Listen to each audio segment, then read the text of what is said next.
نحمده ونصلي ونسلم على رسوله الكريم أما بعد فأعوذ بالله من الشيطان الرجيم بسم الله الرحمن الرحيم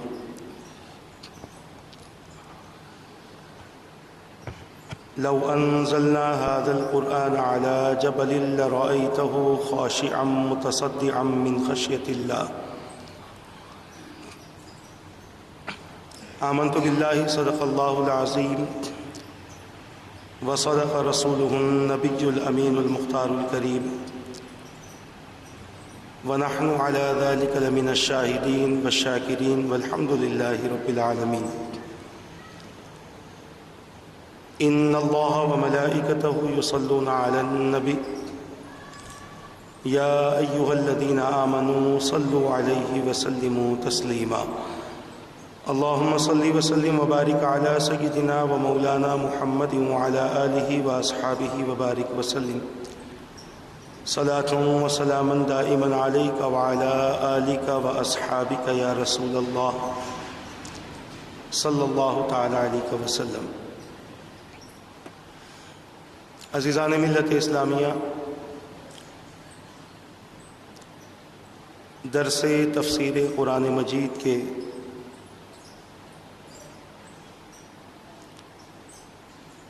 حوالے سے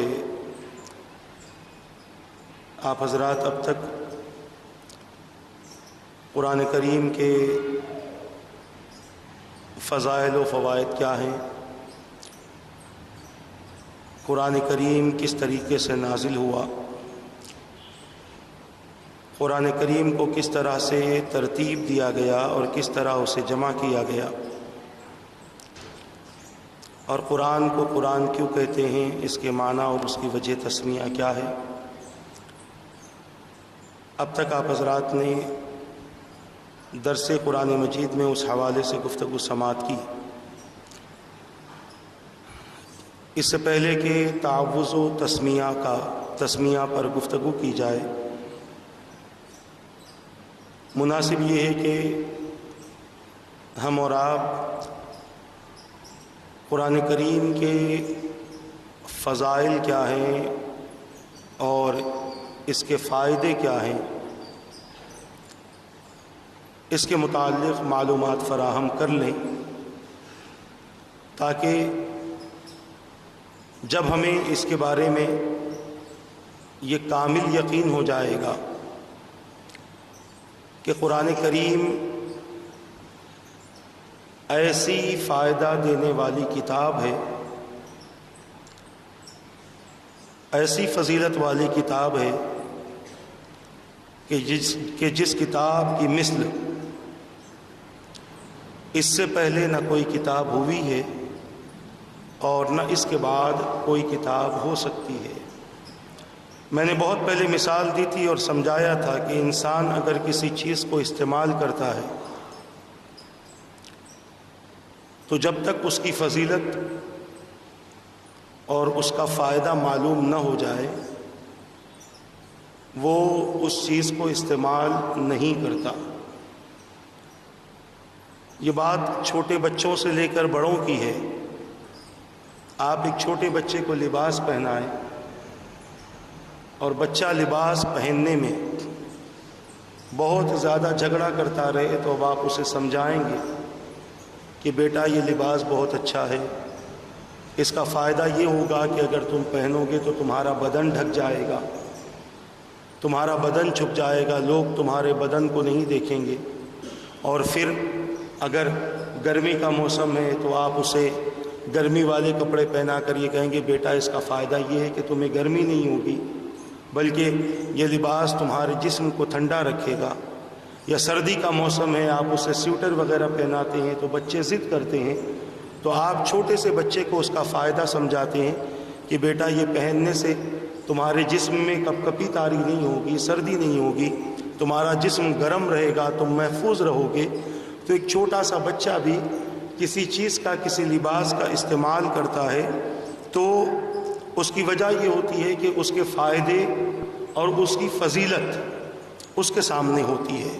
تو اسی طریقے سے ہم دنیا میں بے شمار چیزیں کرتے ہیں، کچھ چیزیں ایسی ہوتی ہیں جسے ہم کرتے نہیں ہیں، مگر بعض ہمارے احباب، بعض ہمارے دوست اس چیز کی عادت ہمیں ڈالنے کی کوشش کرتے ہیں، تو ہمیں اس کی فضیلت بھی بتاتے ہیں، اس کے فائدے بھی بتاتے ہیں۔ لہٰذا جب ہمیں اس کی فضیلت اور فائدے معلوم ہوتے ہیں تو ہم اس چیز کو استعمال کرنے کی کوشش کرتے ہیں، نہ صرف استعمال کرنے کی کوشش کرتے ہیں بلکہ اس چیز کو استعمال کرتے کرتے ہم اس کو اپنی عادت اور فطرت میں شمار کر لیتے ہیں۔ یہ ایک انسان کی کیفیت ہوتی ہے۔ اسی طریقے سے اللہ تبارک و تعالیٰ نے جو قرآن نازل فرمایا ہے، اس قرآن کی فضیلت سے شاید ہی کوئی ایسا ہو جو واقف نہ ہو، اس قرآن کے فائدوں سے شاید ہی کوئی ایسا ہو جو واقف نہ ہو۔ قرآن کی فضیلت دیگر کتابوں پر ایسی ہے جیسے اللہ کی فضیلت تمام مخلوقات پر ہے۔ یہ قرآن کی فضیلت ہے، یعنی قرآن جس طریقے سے اللہ اپنے قدرت و طاقت میں اپنی فضیلت کے معاملے میں یکتا و تنہا ہے، اسی طریقے سے قرآن اپنی فضیلت و فوائد کے معاملے میں یکتا و تنہا ہے۔ اس کے جیسی، اس کے برابر والی، اس جیسی عظمت والی کوئی اور کتاب نہ اس سے پہلے نازل ہوئی ہے اور نہ اس کے بعد کسی اور کی ایسی کتاب ہو سکتی ہے جیسا قرآن کریم ہے۔ تو اللہ تبارک و تعالیٰ نے قرآن کریم کو نازل فرمایا، اس کی فضیلت خود اللہ ہی نے بیان فرمائی۔ نہ صرف فضیلت بیان فرمائی بلکہ اس کے فائدے بھی اللہ تبارک و تعالیٰ ہی نے بیان فرمائے۔ یہاں رکتے ہوئے میں پچھلی گفتگو کا پچھلے جو وقت کا میں گفتگو کر لوں کہ گزشتہ اتوار سے قبل ہم نے گفتگو کی تھی کہ اللہ نے قرآن کریم کو نازل فرمایا، حفاظت کا ذمہ خود رب نے لیا، اور پھر قرآن جیسا کلام، قرآن جس زبان میں آیا ہے اس زبان کے کچھ الفاظ ایسے ہیں جو دوسری زبانوں میں نہیں ملتے، اسی لیے قرآن کو عربی کے علاوہ کسی اور زبان میں لکھنا یا کسی اور زبان میں پڑھنا اور پڑھ کر اسی پر ہمیشگی اختیار کرنا، بغیر قواعد، بغیر مخارج کے ادا کرنا، گویا اگر غلطی سے یہ چیز کرتے ہیں، انجانے میں یہ چیز کرتے ہیں تو یہ غلطی معاف ہو سکتی ہے،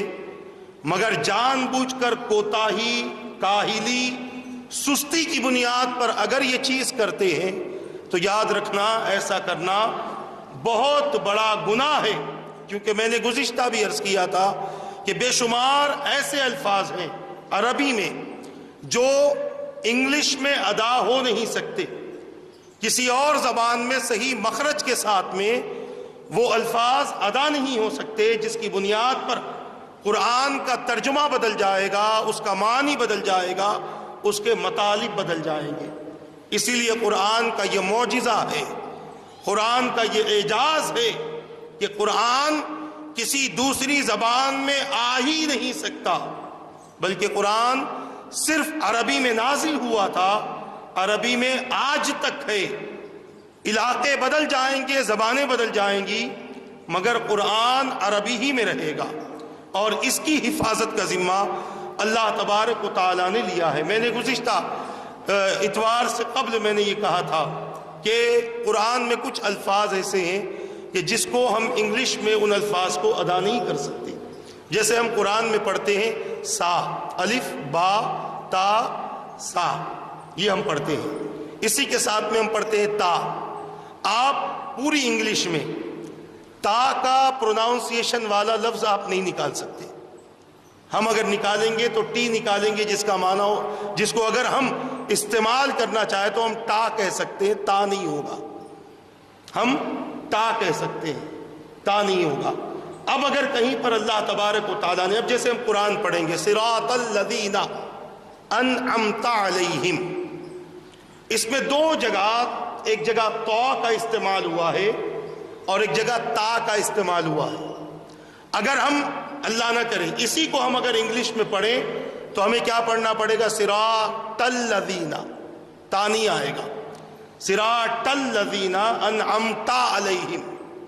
تو گویا تا کہنے سے قرآن کریم کا معنی بدل جاتا ہے، اس کا ترجمہ بدل جاتا ہے، اس کا مزاج اور اس کی معنی اور اس کا مفہوم بدل جائے گا.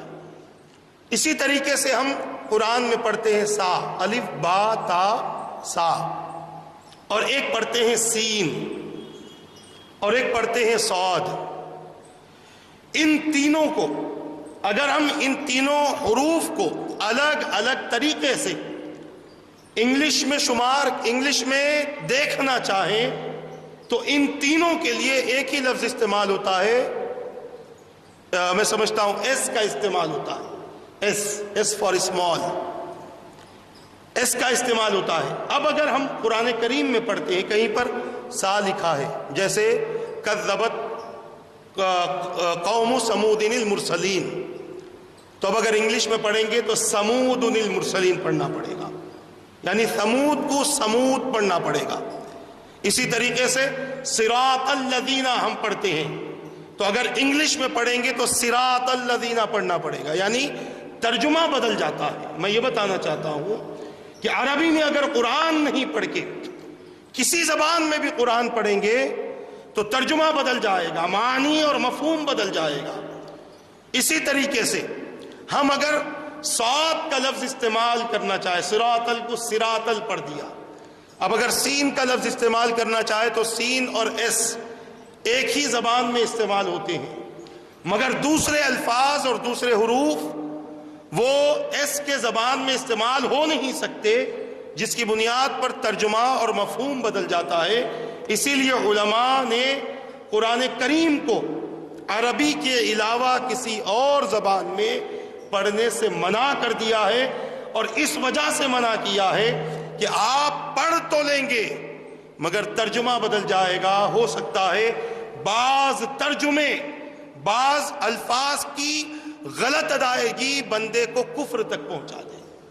جیسا میں نے گزشتہ ہی کہا تھا، الحمدللہ رب العالمین کو اگر عالمین پڑھ دیا تو ترجمہ بدل گیا.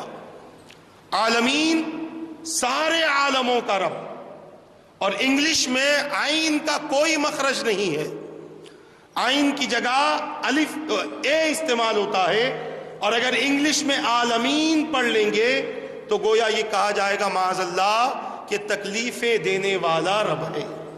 اسی لیے قرآن کریم کو صرف عربی میں پڑھا جائے.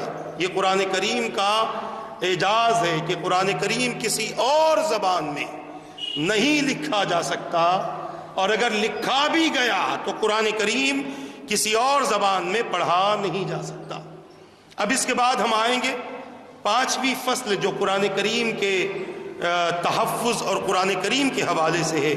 کہ قرآن کریم کے فضائل و فوائد، یہ بڑی اہم چیز ہے. اگر یہ چیز ہمیں سمجھ میں آ گئی، جیسے میں نے کہا کہ کوئی چیز ہمیں سمجھ میں آ جاتی ہے تو ہم اسے بارہا استعمال کرتے ہیں، اور بارہا استعمال کسی چیز کو ہم کرتے ہیں تو وہ چیز ہماری عادت و فطرت میں شمار ہو جاتی ہے کہ جب تک دن میں ایک مرتبہ اسے استعمال نہ کر لیں بندے کو سکون نہیں مل سکتا. اب مثال میں دے رہا ہوں، اپنانا نہیں ہے، میں صرف مثال دے رہا ہوں. کسی انسان کی عادت ہے کہ کسی دوست سے روزانہ ملا کرتا ہے، روزانہ نہیں ملتا تو روزانہ اس سے گفتگو بھی ہوتی ہے، چاہے وہ شہر میں رہے، شہر کے باہر رہے، کہیں پر بھی رہے. ایک دن ایسا اس کی زندگی میں آ گیا کہ اس کے دوست سے نہ ملاقات ہوئی، اس کے دوست سے نہ فون پر بات ہوئی، نہ اس کے دوست سے کوئی چیٹنگ ہوئی، کوئی SMS کے ذریعے بات ہوئی، کچھ بھی نہیں ہوا. تو وہ بندہ جس کی یہ عادت ہے کہ وہ اپنے دوست سے بات کرتا ہے، اس سے ملاقات کرتا ہے، اس سے چیٹنگ کرتا ہے, SMS کے ذریعے گفتگو کرتا ہے, اگر اس کا دیدار نہ ہوا, اس سے ملاقات نہیں ہوئی, اس کی آواز نہ سنی, اس کے میسیجز نہیں آئے, تو آپ نے اگر کسی سے ایسی دوستی کی ہوگی تو آپ میری اس بات پر اتفاق کریں گے کہ اس رات یعنی دن تو گزر جائے گا بے چینی میں, مگر اس کے بعد آنے والی پوری رات آپ کو نیند نہ آئے گی. اس لیے نہ آئے گی کہ آپ کے دوست سے نہ ملاقات ہوئی ہے, نہ گفتگو ہوئی ہے, اور نہ اس سے کسی قسم کی کوئی بات ہوئی ہے. اگر سچی دوستی ہو, سچی محبت ہو, سچا تعلق ہو, تو کہ وہ اس کے لیے بے چین و بے قرار ہو جاتا ہے. کچھ بھی کرے گا, کہیں سے بھی کسی بھی طرح سے انتظام کر کے وہ اپنے لیے چائے کا انتظام کرے گا اور اسے استعمال کرے گا, اور اگر اس نے استعمال نہ کیا تو نیند نہیں آئے گی, بے چینی و بے قراری رہے گی. پتہ یہ چل رہا ہے, میں صرف 1-2 مثالیں میں نے آپ کے سامنے دی ہیں, ایسے ہی ہزارہ مثالیں ہیں کہ انسان اپنے منہ کے لیے, اپنے جسم کے لیے, اپنی آنکھوں کے لیے کسی چیز کا استعمال کرتا ہے, تو جب تک ان چیزوں کو پورے دن میں جب تک وہ استعمال نہ کر لے وہ بے چین و بے قرار رہتا ہے. عزیزان ملت اسلامیہ, اسی طریقے سے قرآن کریم کی فضیلت اور قرآن کریم کے فائدے اگر ہماری سمجھ میں آ جائیں اور ہم قرآن کریم کو پڑھنا شروع کر دیں اور ایسا پڑھنا شروع کریں کہ قرآن کریم پڑھنے کی عادت ہو جائے, اور ایسی عادت ہو جائے کہ بغیر قرآن پڑھے ہمیں سکون نہ ملے, ایسی عادت قرآن کی ہو جائے کہ بغیر قرآن پڑھے ہمیں سکون نہ ملے, ہمیں اطمینان نہ ملے, ہمیں چین نصیب نہ ہو.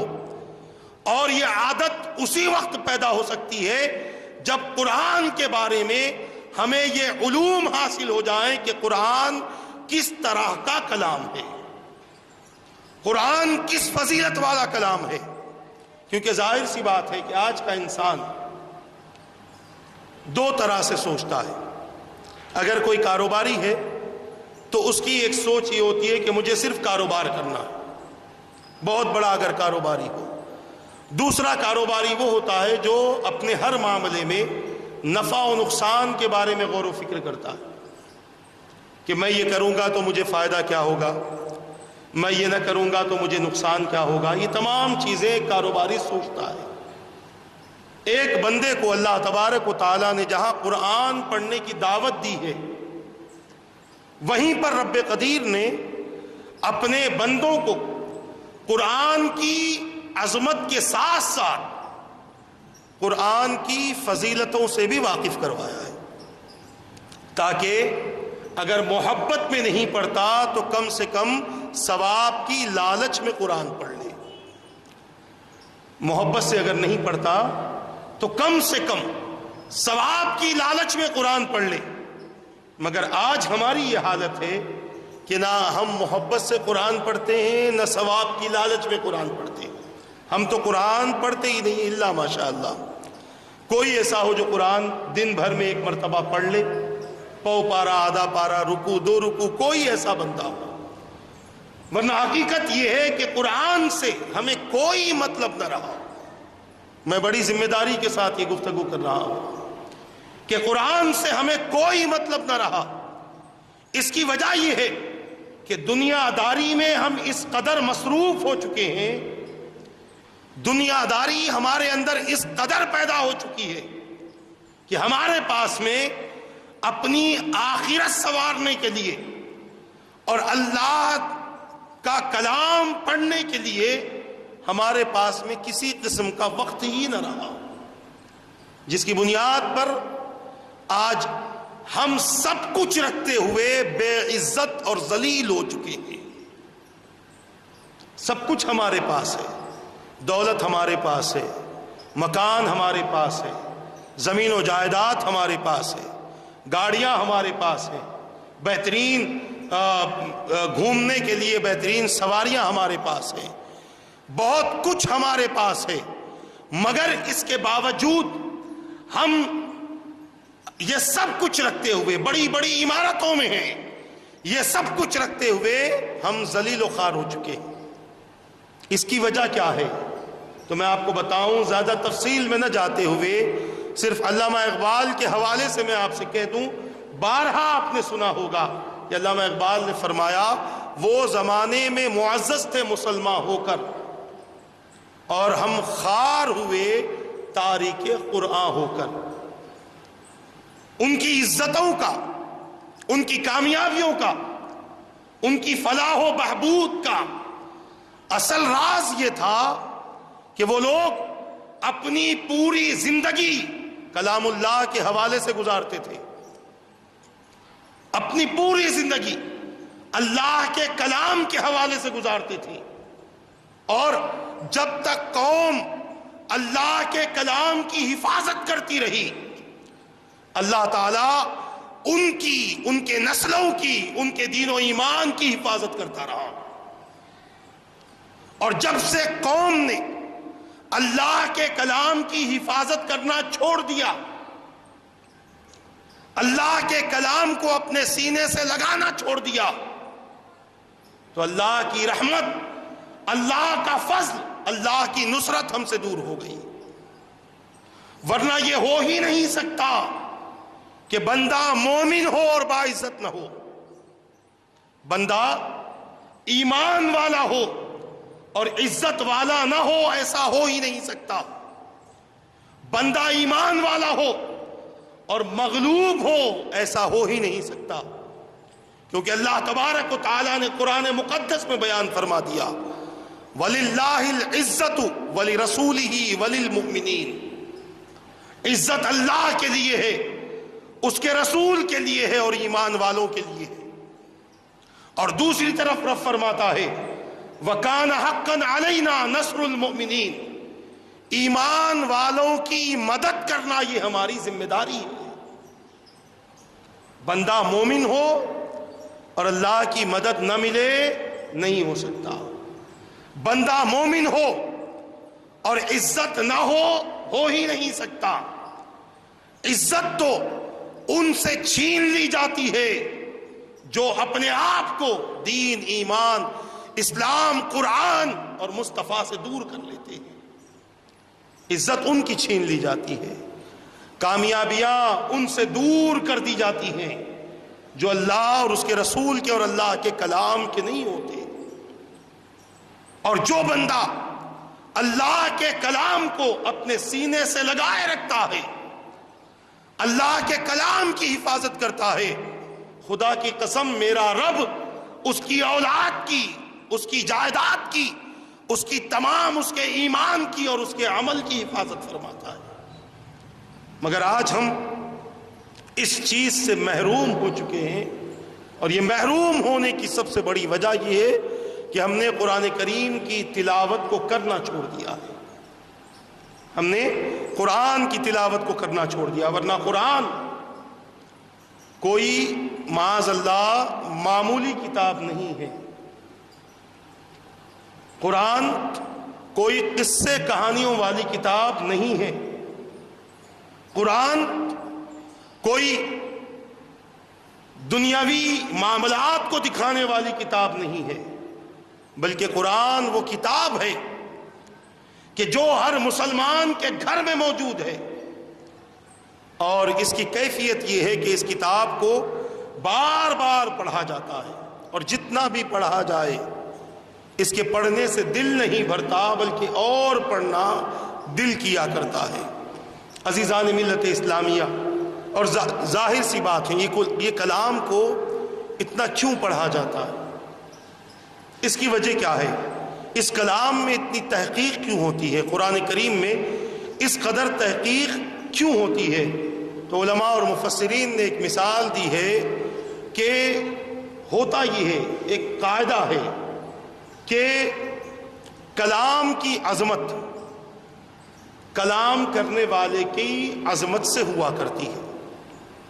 یعنی آسان انداز میں سمجھاؤں کہ ہم بات کریں تو لوگ بات کرنے والے کو بات کو بعد میں دیکھتے ہیں، پہلے بات کرنے والے کو دیکھتے ہیں۔ بول کو بعد میں دیکھتے ہیں، بولنے والے کو پہلے دیکھتے ہیں۔ یہ قاعدہ ہے نا، بول کون رہا ہے۔ اب آدمی کی حیثیت لوگوں کے اندر جس قدر ہے اس قدر وہ اس کی بات کو اہمیت دے گا۔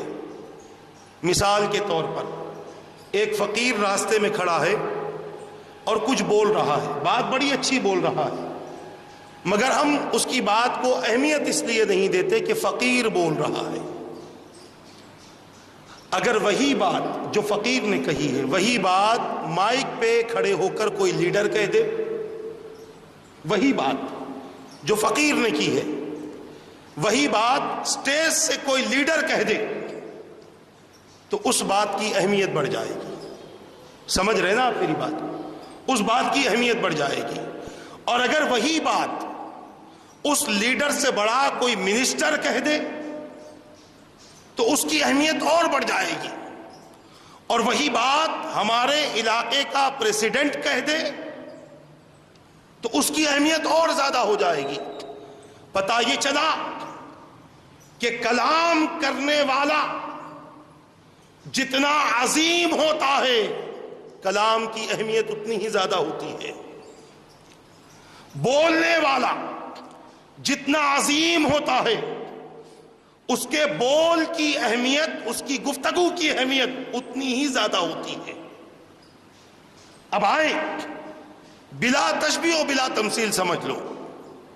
ایک فقیر اگر ایک بات کہے تو اس کی بات چند لوگوں میں ہوتی ہے، اور وہی بات اگر لیڈر کر دے تو اس کی بات پیپر میں چھپ جائے گی، ٹی وی پہ نیوز کی شکل میں آ جائے گی، بریکنگ نیوز بن جائے گی۔ تو پتہ یہ چل رہا ہے کلام کرنے والا جتنا اہم ہوتا ہے اس کی وجہ سے اس کے کلام کی بھی اہمیت ہوتی ہے۔ اب آپ بلا تشبیہ و بلا تمثیل سمجھ لو، یہ مثال میں نے رہبری کے لیے دی تھی، برابری کے لیے نہیں دی ہے۔ ایک دنیاوی انسان جب کلام کرتا ہے تو اس کی صورت ہم دیکھتے ہیں، اس کے عہدے کو ہم دیکھتے ہیں، اس کے بعد اس کے کلام کی اہمیت سمجھتے ہیں۔ سنو، یہ قرآن کسی انسان کی زبان سے نکلا ہوا کلام نہیں ہے، یہ اللہ کا کلام ہے۔ اب ظاہر سی بات ہے کہ مخلوق میں خالق ہونے کا درجہ صرف اللہ کو ہے، اور پھر یہ ماننا پڑے گا کہ جب یہ قرآن اللہ کا کلام ہے تو خدا کی قسم اس کی اہمیت تمام باتوں سے زیادہ ہمارے پاس ہونی چاہیے۔ اس کی اہمیت تمام کلاموں سے زیادہ۔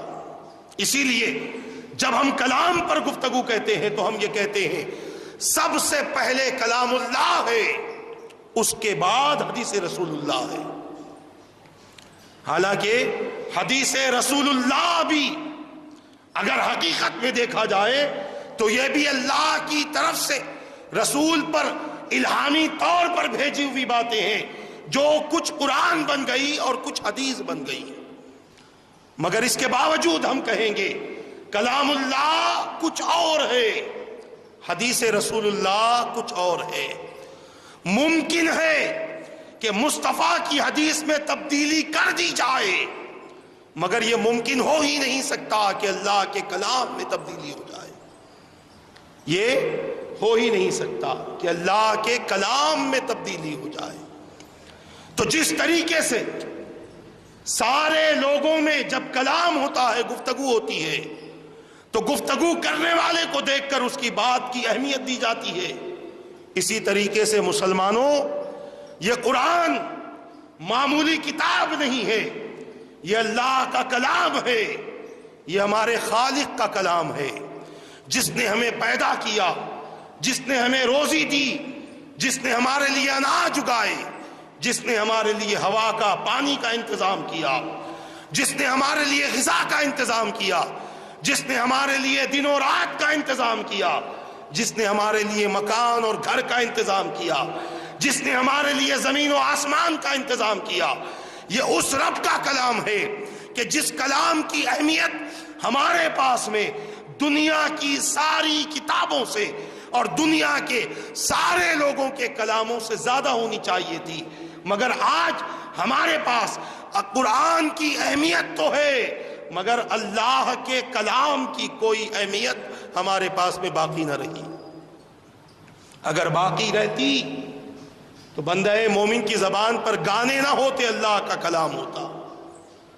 نہ ہمارے پاس میں معاذ اللہ نہ خدا کی کوئی اہمیت باقی رہی، نہ خدا کے کلام کی کوئی اہمیت باقی رہی۔ کلام کو اہمیت نہ دینا گویا کلام والے کو اہمیت نہ دینے کے برابر ہے۔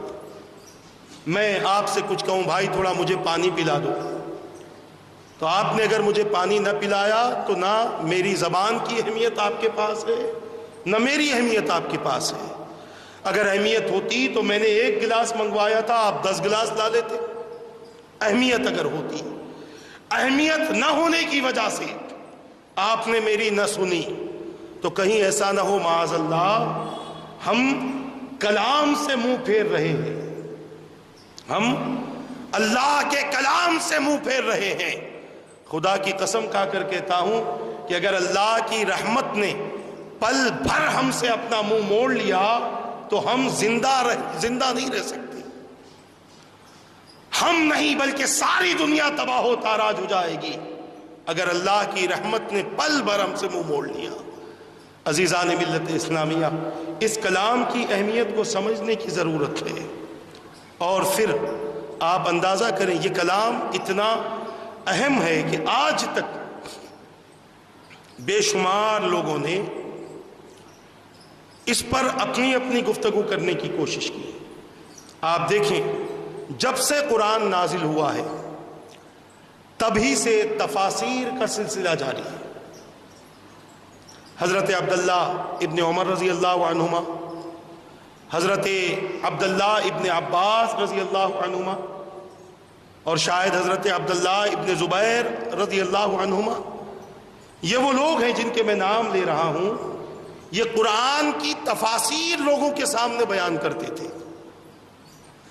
آج بھی کئی کتابوں میں جب تفسیر کی بات آتی ہے تو حضرت عبداللہ ابن عباس رضی اللہ عنہما کا نام بہت زیادہ آتا ہے،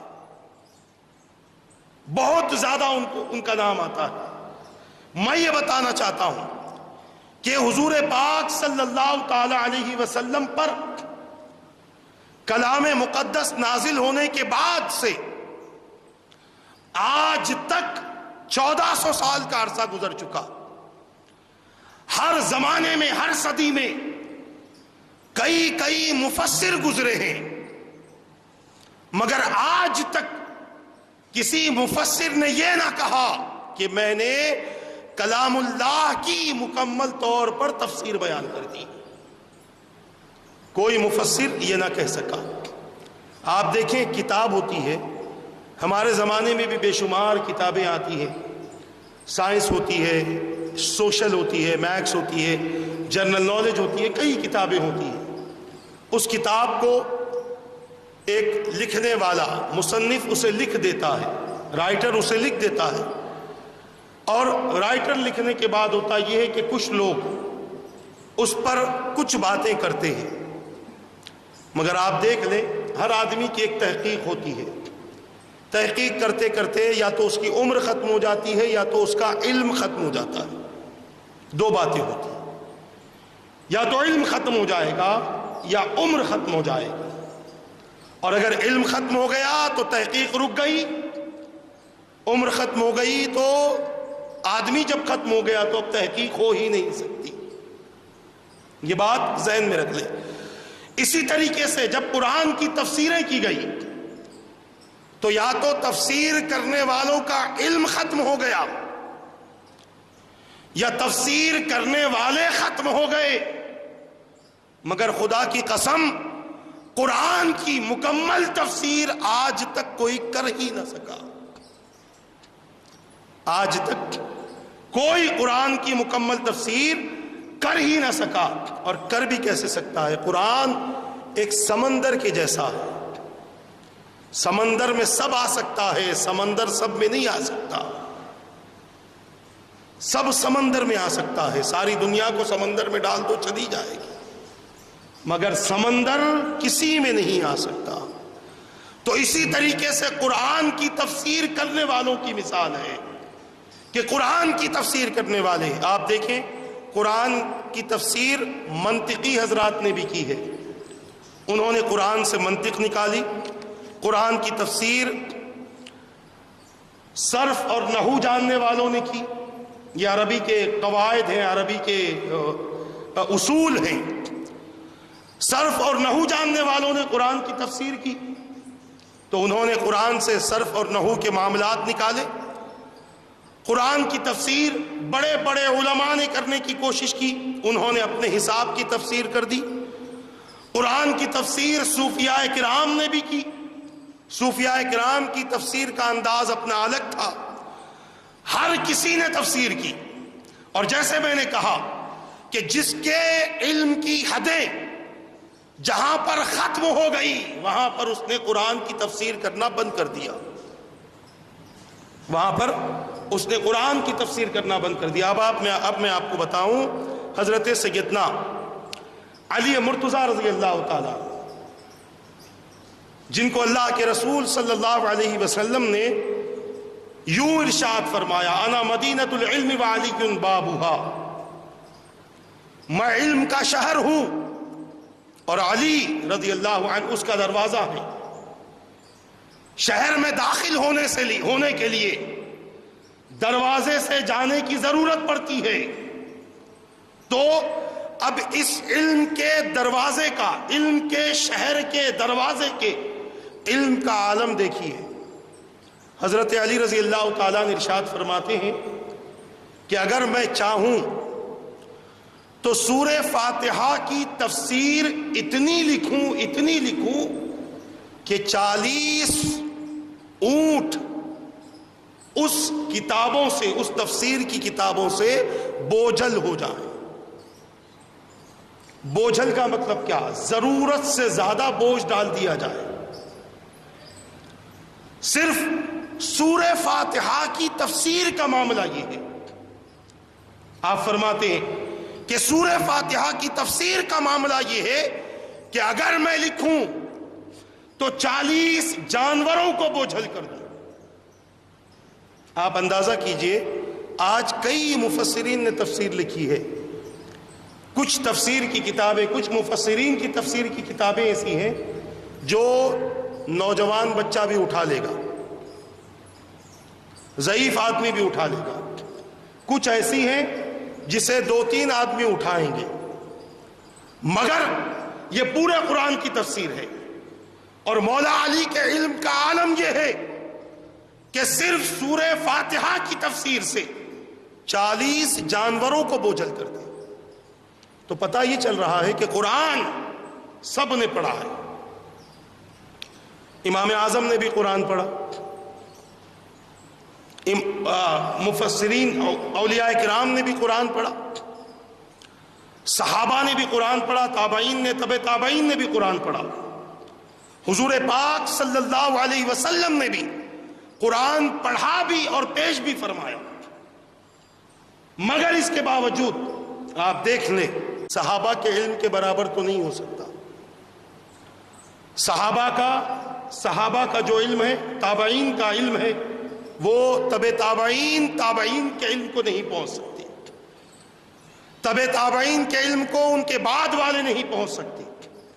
غرض کہ یہ سمجھ لیں کہ اب آنے والوں کو اگر علم لینا ہے تو اپنے پچھلوں سے علم لینا پڑے گا، اپنے پچھلوں سے معلومات حاصل کرنی پڑے گی، اور انہی سے معلوم کرنے کے بعد یا تو آپ حدیث کی شرح لکھ سکتے ہیں یا پھر قرآن کی تفسیر لکھ سکتے ہیں۔ اپنی رائے اور اپنی گفتگو بہت کم قرآن میں وہ کر سکیں گے۔ حقیقت یہ ہے کہ قرآن کی جتنی تفاسیر ہیں ان تمام تفاسیر کا علم صحابہ سے، تابعین سے، تبع تابعین سے، محدثین سے اور ائمہ سے لوگوں تک پہنچا ہے۔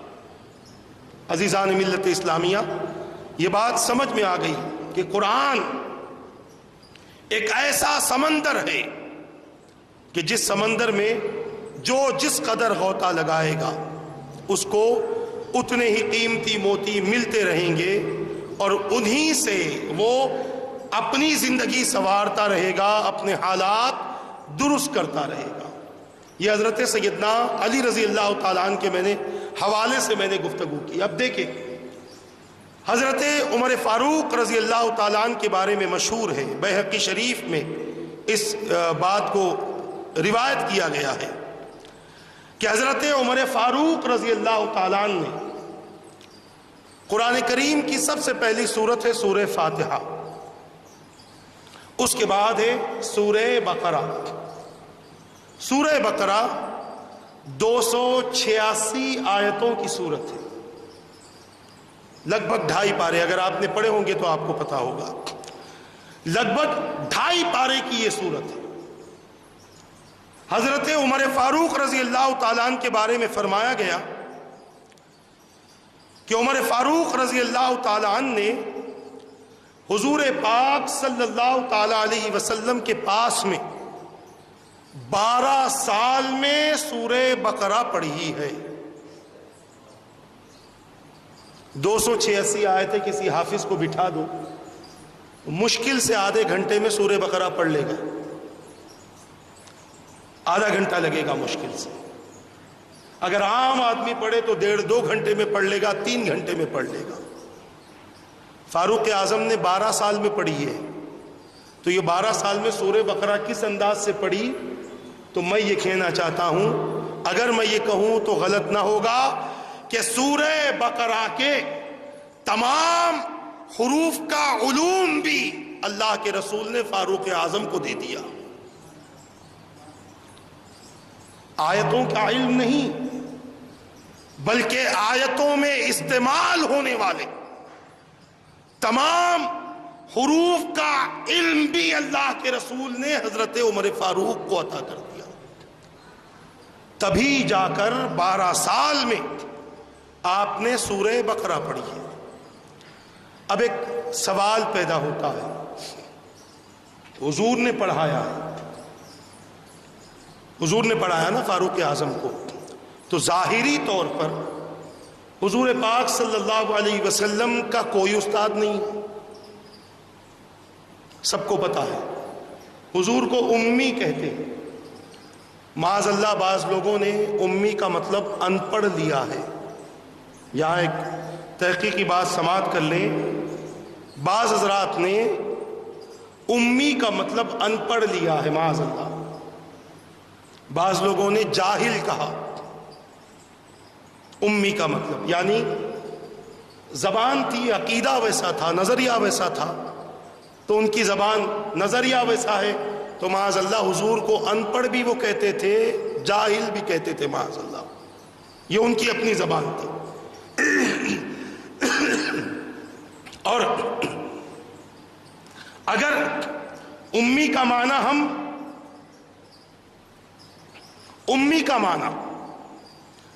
اگر ہم لغت میں تلاش کریں تو علماء بڑی پیاری بات فرماتے ہیں، بتاتے ہیں امی اس کو کہتے ہیں جس کو خدا کے علاوہ کوئی پڑھا ہی نہیں سکتا۔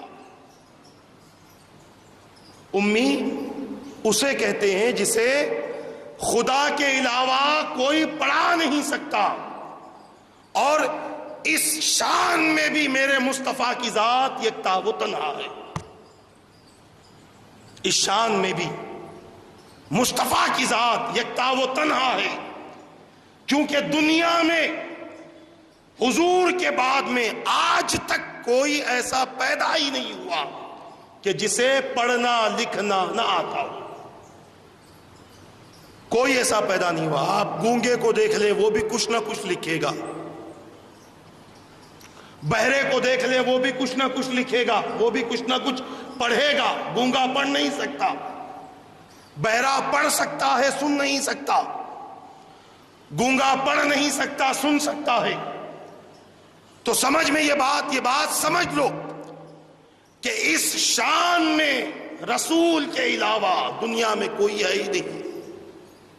دنیا میں آج بھی اگر آپ کسی کو پرلے درجے کا جاہل کہیں، نچلے درجے کا جاہل کہیں، مگر پھر بھی وہ کچھ نہ کچھ پڑھ سکتا ہے، کچھ نہ کچھ لکھ سکتا ہے، تو امی کسے کہتے ہیں یہ ذہن میں بٹھا لیں۔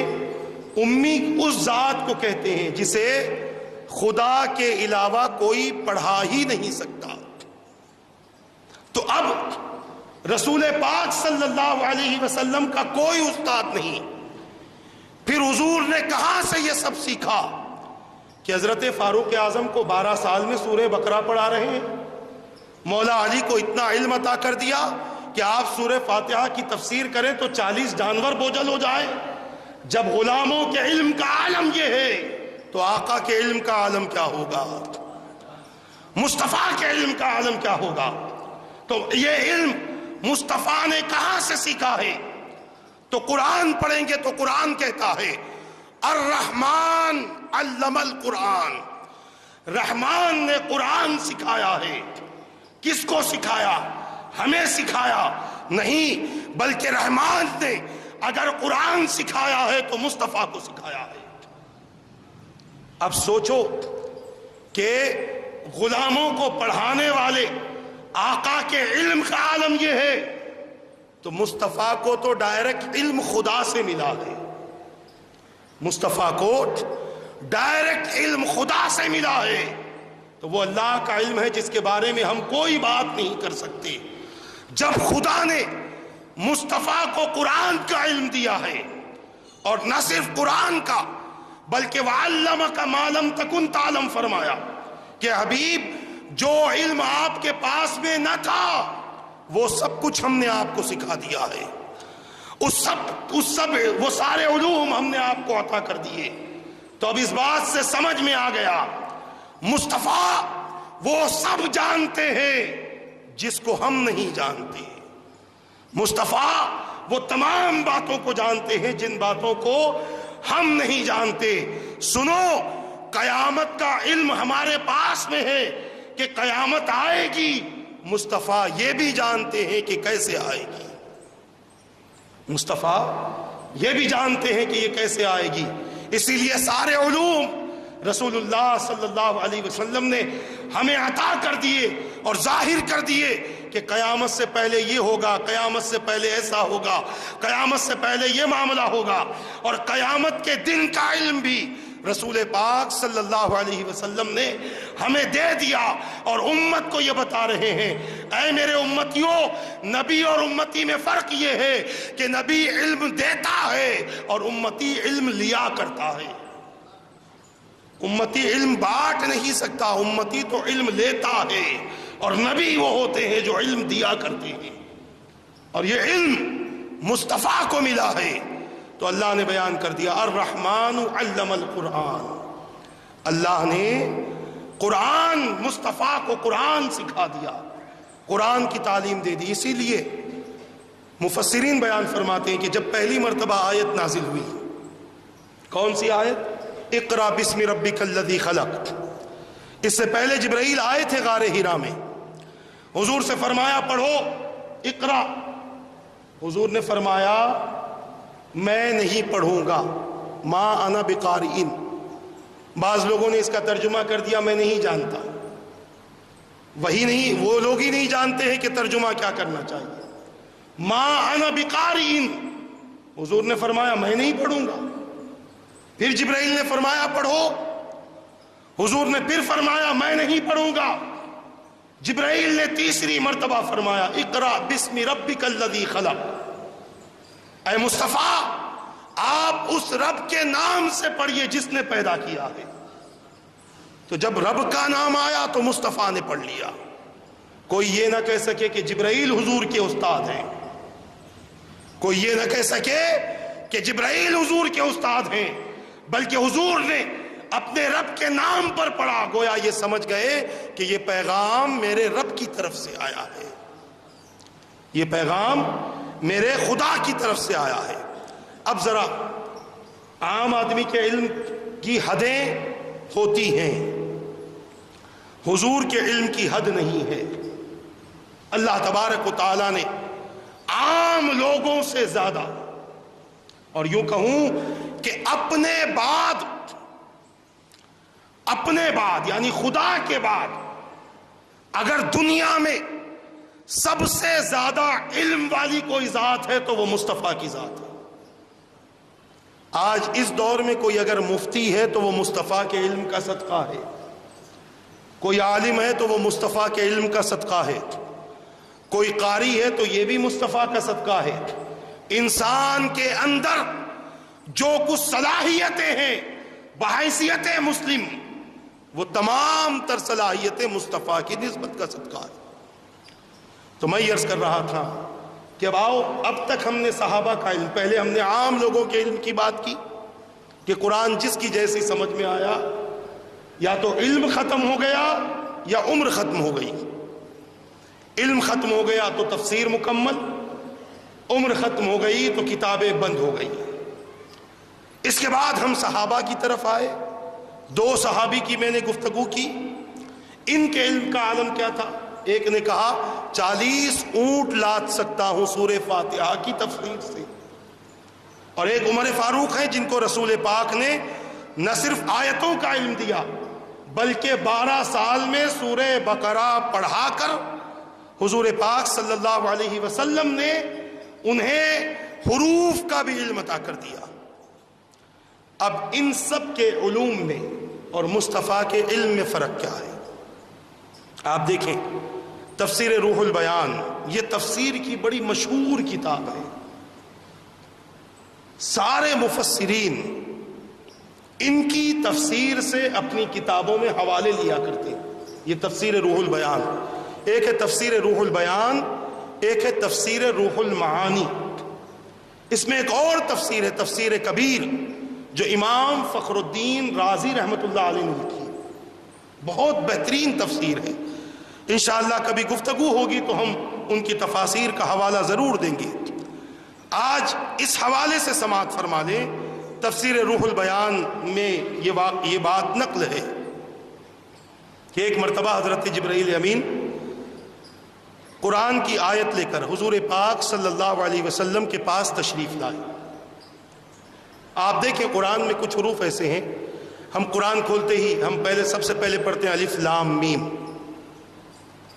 تیسرے پارے میں بھی الف لام میم ہے، اس کے بعد میں 8ویں پارے میں الف لام میم صاد ہے، 11ویں پارے میں الف لام را ہے، 10ویں پارے میں بھی ہے، 11ویں پارے میں ہے، 12ویں پارے میں بھی الف لام را ہے، اور 16ویں پارے میں اگر ہم جائیں گے تو کاف ہا یا عین صاد ہے، 22ویں پارے میں جائیں گے یاسین ہے، اور 26ویں پارہ پڑھیں گے تو قاف ہے، صرف قاف، اور اسی طرح اگر ہم 29واں پارہ پڑھیں گے تو نون ہے، 16واں پارہ پڑھیں گے تو طٰہٰ ہے، اور آگے ہم پڑھتے چلے جائیں۔ قرآن میں کئی ایسے حروف ہیں کہ جس کا ترجمہ جو حروف نازل ہوئے وہی کہہ دیا گیا۔ آپ کسی مفسر کی کتاب اٹھا کر دیکھ لیں، جس مفسر نے بھی قرآن کے ان چیزوں کی تفسیر کی ہے انہوں نے الف لام میم کا ترجمہ الف لام میم ہی لکھا ہے، کاف ہا یا عین صاد کا ترجمہ کاف ہا یا عین صاد ہی لکھا ہے۔ اس کی وجہ کیا ہے؟ وجہ یہ ہے کہ اللہ تبارک و تعالی نے کچھ ایسے خاص علوم ہیں جو صرف اپنے اور مصطفیٰ کے درمیان میں راز کے طور پر رکھے ہیں، تاکہ کوئی یہ نہ کہہ سکے کہ میرے پاس میں تمام چیزوں کا علم موجود ہے۔ اسی لیے قرآن کریم کی یہ حروف مقطعات اسے کہتے ہیں۔ مفسرین نے جب بھی تفسیر بیان کی ہے تو ان لوگوں نے یہی کہا ہے کہ اس کا ترجمہ اللہ جانتا ہے، اللہ کا رسول جانتا ہے، اللہ جانتا ہے اور اللہ کا رسول جانتا ہے۔ اب اسی حوالے سے سن لیں، تفسیر روح البیان میں ہے کہ ایک مرتبہ حضرت جبرائیل امین قرآن کی آیتوں کے ساتھ ساتھ الف لام میم لے کر نازل ہوئے، دیگر آیتوں کے ساتھ ساتھ الف لام میم لے کر نازل ہوئے۔ عرض کیا حضور سے عرض کیا الف، حضور نے فرمایا میں نے جان لیا۔ جبرائیل نے عرض کیا لام، حضور نے فرمایا میں نے یقین کر لیا، میں نے یقین کر لیا۔ پھر جبرائیل امین نے کہا میم، تو حضور نے فرمایا یہ اس کا کرم ہے۔ تین باتیں آپ نے تین حروف پر بیان فرمائی۔ جبرائیل امین کہنے لگے حضور آپ نے کیا سمجھا اور کیا جانا؟ میں تو کچھ بھی سمجھ نہیں پایا، میں کچھ بھی نہ سمجھ سکا، قرآن لانے والے نہ سمجھ سکے۔ تو جبرائیل نے، میرے آقا صلی اللہ علیہ وسلم نے فرمایا اے جبرائیل، اس بات کو تم سمجھ نہیں سکتے، یہ بات راز کے طور پر اللہ نے مجھ سے بیان فرمائی ہے، راز کے طور پر اللہ نے مجھ سے یہ بات بیان فرمائی ہے، اس کو کوئی تیسرا سمجھ نہیں سکتا۔ یہ اللہ اور اس کے رسول کے درمیان میں راز کی بات ہے، جو الف لام میم کاف ہا عین صاد نون قاف وغیرہ جو حروف ہیں، اس کو صرف اللہ جانتا ہے اور اس کا معنی اللہ کے رسول صلی اللہ علیہ وسلم جانتے ہیں۔ تو آج کی گفتگو سے، آج ہم گفتگو کو یہیں روکتے ہیں، انشاءاللہ اور طویل گفتگو ہو، آئندہ اتوار انشاءاللہ یہ گفتگو کے اس حصے کو ہم آگے پیش کریں گے۔ آج یہ بات سمجھ لیں کہ قرآن کریم کو اللہ تبارک و تعالیٰ نے بڑی اہم کتاب بنا کر ہمارے لیے نازل فرمایا ہے۔